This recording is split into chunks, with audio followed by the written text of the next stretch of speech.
Hey, So, nothing much. Just got done eating some soup. Do you ever use DoorDash? yeah, I ordered like six soups. I don't know. I started buying in bulk, and and yeah. I don't know. How do you eat mostly? Do you like mostly eat out, or do you like buy like groceries that last you the whole week, or? yeah, I try to buy groceries that'll last me for a week, and then I cook. Cooking's better for you. It's just, you get food at home also, And you could get like creative with it. It kind of makes you feel as good long when as you you, know how to cook. huh? So as long as you know how to cook. Like as far as like putting the olive oil, the butter, and like waiting the right I mean, time and yeah, I mean, you can watch videos on YouTube or to help you, but I'm saying, like, in general, if you know how to cook, you'll save money eating out and shit. it gives you confidence too, doesn't it? Like when you make like a really good dish or whatever, and you're like, damn, I actually made that myself. Yeah. But anyways, A is short for Andrew. I don't know if you know him from Cool Stuff or not. I probably know him, but I gotta look at his face. I don't remember off the top of my head. He's like a little bit shorter than me. He's like a little chubby, has black hair. He's super smart. He's into architecture and whatnot. Um, yeah, I don't know. I gotta see him, but what did he say he pays on cards? Like as far as like him What percent? buying or Yeah, like he has to be paying. If he's buying 20 cards to just resell, he's got to be giving you less than retail. What's he paying you? well, I only did a trade with him, so I don't know how he goes about like like selling and buying. You should ask him before you take a trip to go meet up with him, and then you realize that he's just trying to give you like a less percentage than I would give you, or something like that. Like, because a lot of times people they'll be like, "Oh yeah, I'll buy your stuff," and then you get there and it's like they're trying to give you like half or less than whatever your cards are worth because they say they're buying in bulk. So I'm just saying, if you're selling to somebody who's claiming they're gonna buy, you should get the numbers first so that you don't waste your time. Yeah. Because most Um, people, when that cool stuff, most people didn't pay more than me that were resellers or whatever, because most of the time people are just trying to rip off kids. You know what I'm saying? They just grab a bunch of cards, be like, all right, I'll give you $20 for these cards or whatever. But I base it off of numbers all the time. It's going to be percentage of whatever the card goes for, whatever the price is at on combined with eBay or TCG, whatever. It's going to be 60% of that, and that's what you're going to get. So you already know what you're going to make before you even speak to me, because I already gave you the number. You could do your own homework and check the prices and check the percentage, and then you'll know exactly what you're going to get, compared to people that are just trying to hustle and just take advantage of kids and just give them like $50 for a fucking $200 worth of cards.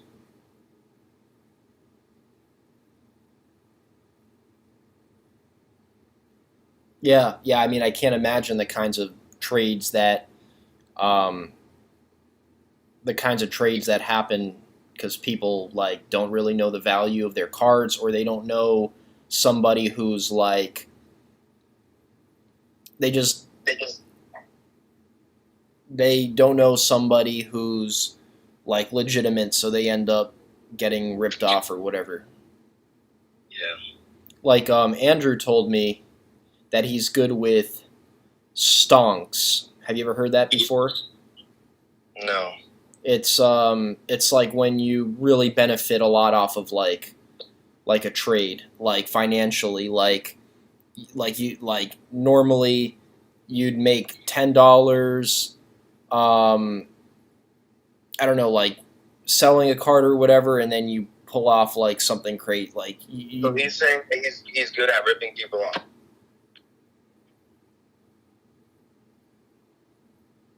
Yeah, that's pretty much what he's. Yeah, yeah. Yeah. Well, you can tell him congratulations, because that's not something to be good at. What does Cool Stuff do? Because I know they do a specific percent as well, right? I actually always pay more than Cool Stuff. Cool Stuff literally, whatever they pay, I always pay more than them. I think they do. I think they do like 60 or something like that. But you have to get store credit if you want to get the higher percent. When you sell stuff to them, most of the time it's like literally well under 60%. The only way they buy something from you at a good rate is if they charge a stupid price online, like a stupid high price, because they have their own websites. They charge whatever they want. That's the only time you make money off them. If the card goes for $80 and Cool Stuff sells it for $100, and they're buying it for $75 because they're going to sell it for $100, you'll make money. But if they sell it for whatever it goes for, you're never really going to make money. They don't pay that good. I rarely ever sell Cool Stuff.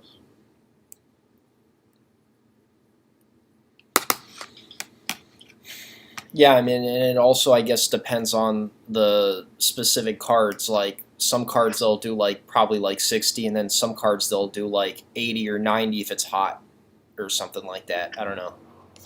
Yeah, the only time they pay is if they're getting much more money from it. Or they know they could, like, move it fast themselves or something like that. Yeah.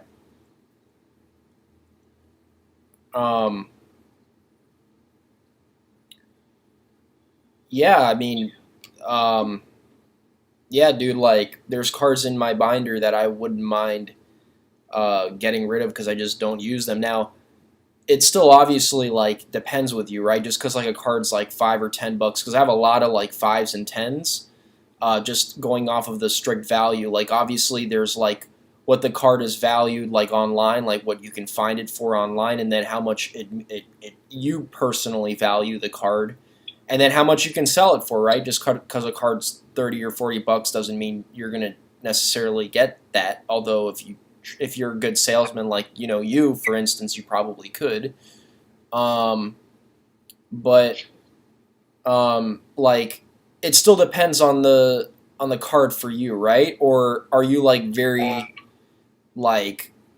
Are you like very confident, like no matter what, like if you see the card for 5 or 10, you're like, I know I can sell this for 5 or 10 or whatever? Some cards are like that. Obviously, staples and cards that people play all the time are like that. But just because a card's worth $20 doesn't mean I'm going to buy it because I'm going to make money, because it probably is one of those cards that doesn't sell often. So I'm not really. So like probably if it's like a card that like is $20 online, but it's like a card that like you don't really see like people really like going after, and I know this sounds kind of like dumb or whatever. You might buy it for like 12 or 13 and then like just sit on it and then like see if you can find a way to sell it for like 20 or 25. I mean, it's really hard to get retail on cards. When you see cards that are online for a certain amount, the only way you're getting retail is if you meet up with someone in person and give it to them. Because when I buy a card and put it online to sell, I'm only making 85% of the value of the card. That's not even including the tracking, which could be $3. So you're like, let's say I buy a card that's $20, right? I buy it for 60%, which is going to be $12. Then I post online and sell for 85%, which would end up being about $17. Then I lose the tracking, which is $3. So I'm down to $14. So I bought a card for $12. I'm only making $2 on it. So people always think when you sell a card to somebody, and I'm not going to be able to sell for $20 to somebody. I got to put it online, and then I'm only making, TCG is taking out their money, eBay's taking out their money. You automatically lose 15%. So when you look at a card and you see it goes for $20 or for $10, a $10 card, that card really is only worth $8.50 after you sell it. You're not getting the full money. And people don't understand that. So that's why it's sometimes an issue to sell cards or buy cards from people, because they think that they're going to get the retail, which the only time you're getting that is if some kid wants a card to play in a tournament and he's like, I'll pay you the money right now because I want it right now. That's the only way. That doesn't happen often. once you start selling online, you're gonna see how much money you lose from eBay. eBay takes a shit ton of money out of there. You sell $100 worth of cards, eBay took $15 out just for fucking using it. Same thing with TCG. TCG player. Yep.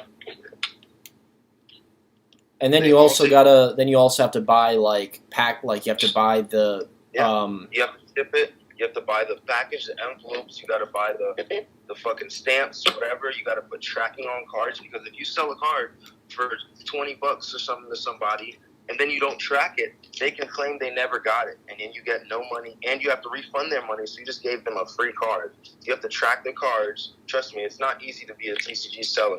It's a huge headache. Selling online, you'll make money, but you're gonna come into situations where you're gonna have to like take a loss, or you're gonna have to spend more money so that you don't get scammed.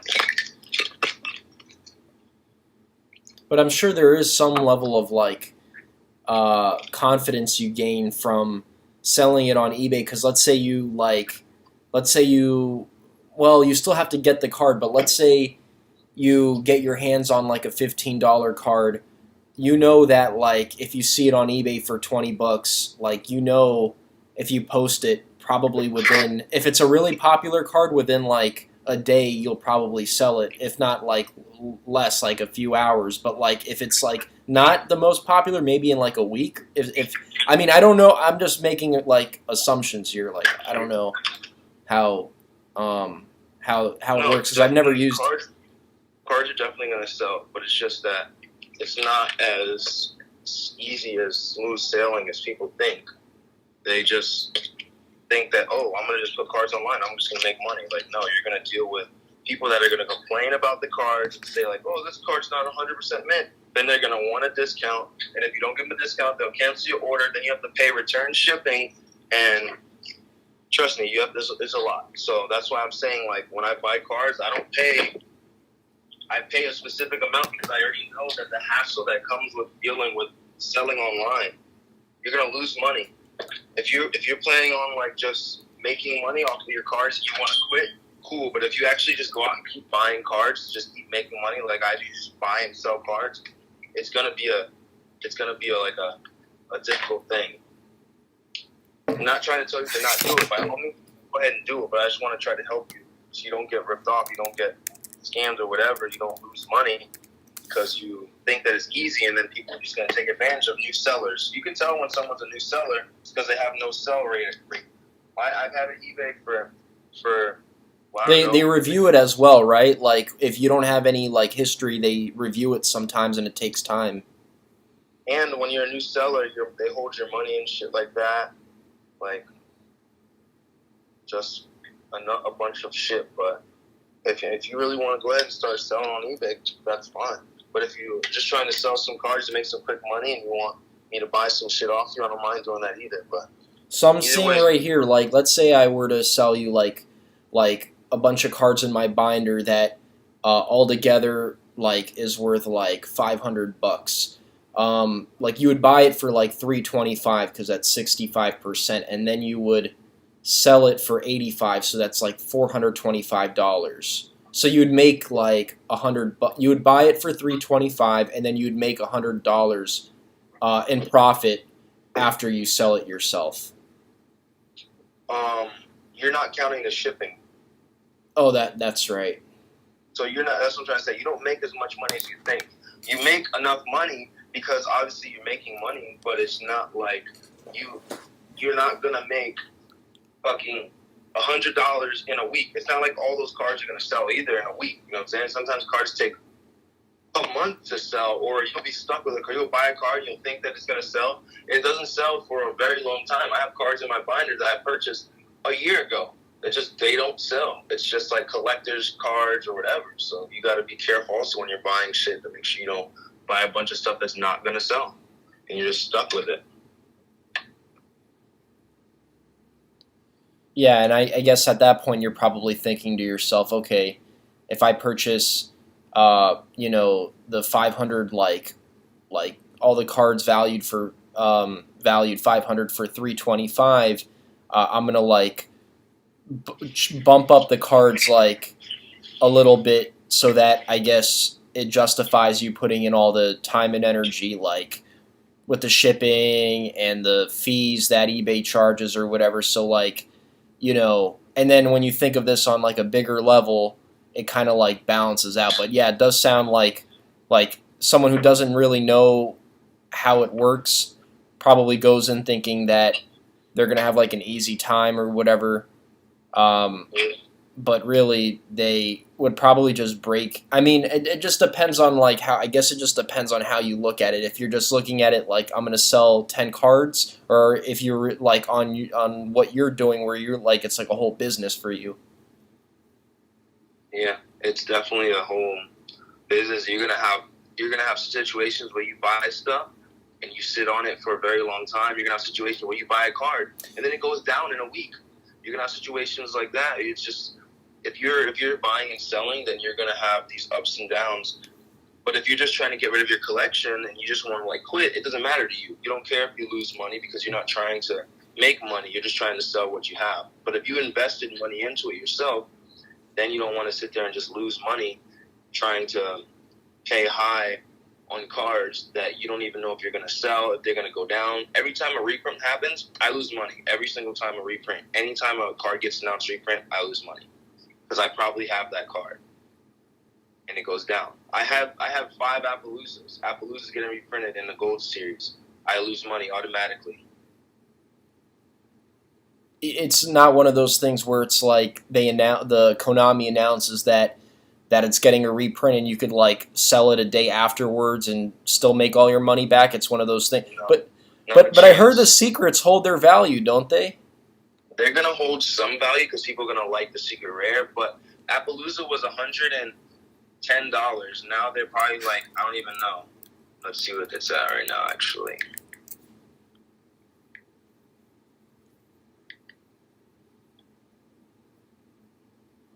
Okay. So when I had the 5 and it got announced as a reprint, it was $110. And I knew I had 5 and I was like, fuck.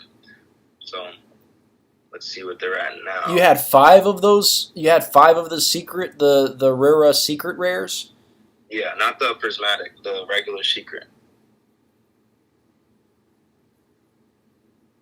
Now they are at 88. So they went down about $20-something, which isn't that bad because people probably don't want the gold one. That shit's probably going to be ugly.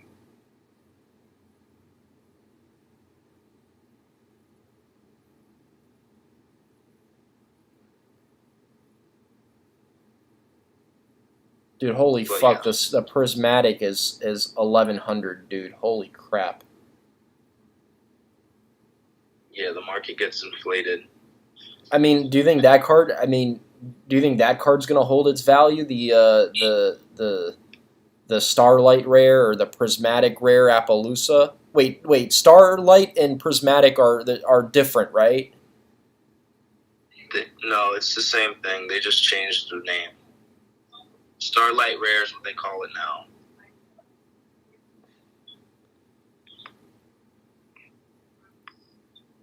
But I'd imagine this is more for like the collector, right? Because like the competitor isn't going to really isn't going to think to themselves, oh, I'm going to spend $1,100, and let's say they want to sell it. Are they confident they could just throw the card online and then sell it in 24 hours? No, that card's not going to sell. That card's going to sit there for months before someone buys it. Appaloosa Prismatic Starlight used to be $400. It's almost 3 times as much now. Nobody really wants to buy it like that. People that have them are the ones that have these prices so high. They already had some, and then they got bought out. And then people who's getting unemployment or whatever, stimulus check, and want to go ahead and blow their money, that's what's happening with that.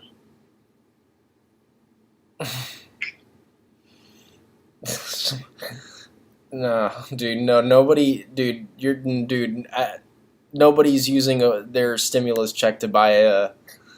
Well, actually, you know what? Maybe it's happened. Maybe it happens. It already happened. I 100% know what happened. You want to know why? Because people got their stimulus checks and they started asking me for cards. They're like, "Oh, I just got some money."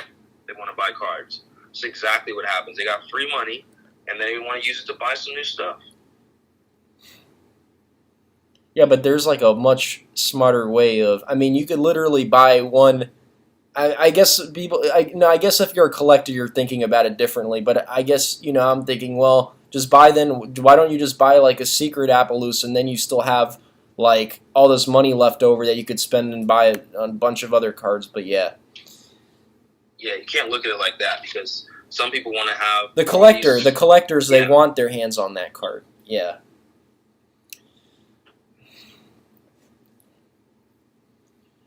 Anyway, yeah. So you let me know if you want me to check out what you have and if you want to sell anything.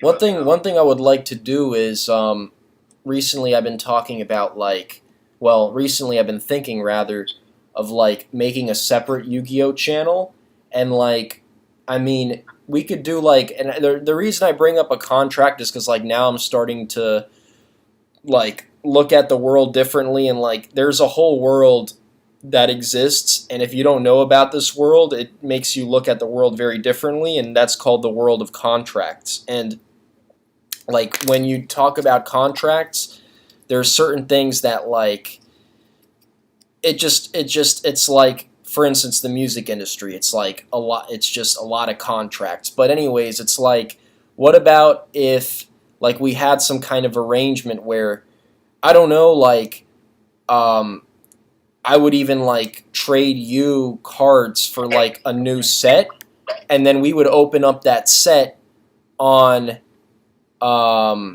camera, and then like you would take those cards uh, and sell them or something like that, and then I don't know, like do some kind of like obviously we would both have to profit to where we would feel like it's worth putting in the time and the energy into that.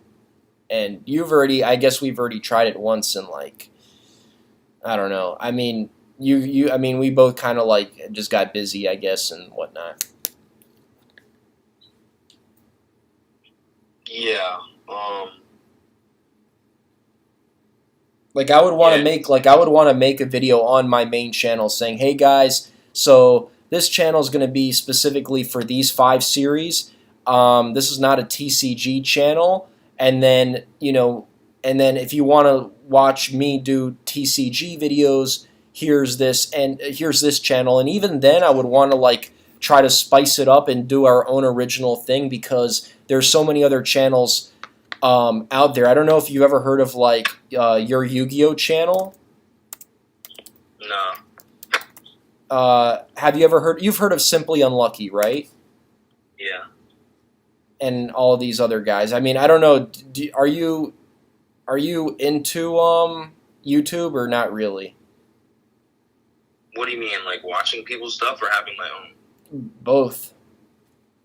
Well, no, I don't have my own YouTube at all. I mean, I watch videos, but I don't have my own.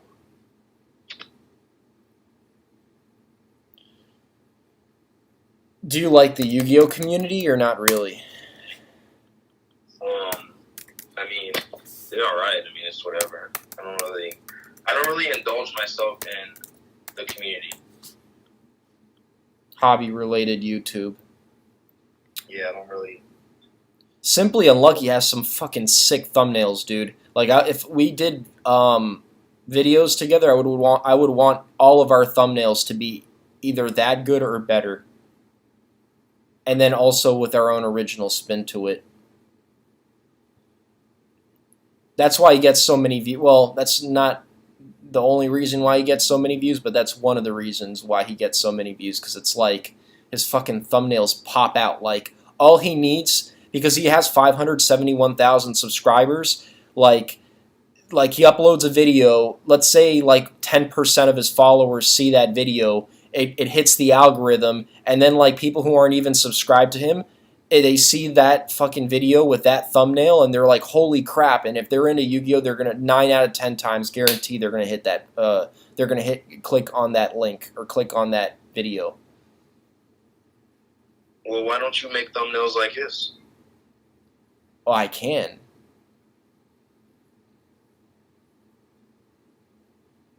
But like thumbnails like that, dude, like I was thinking about like I'm like kind of like uh, let's just put it like this: I have money designated for like education reasons from my family, and I could take like a class in Photoshop, but like normally what I do is I pay like $10 for a thumbnail.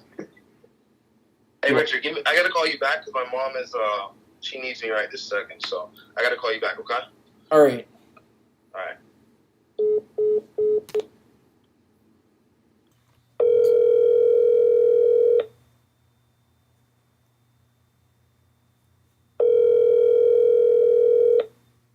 Hello. Hey, what's up?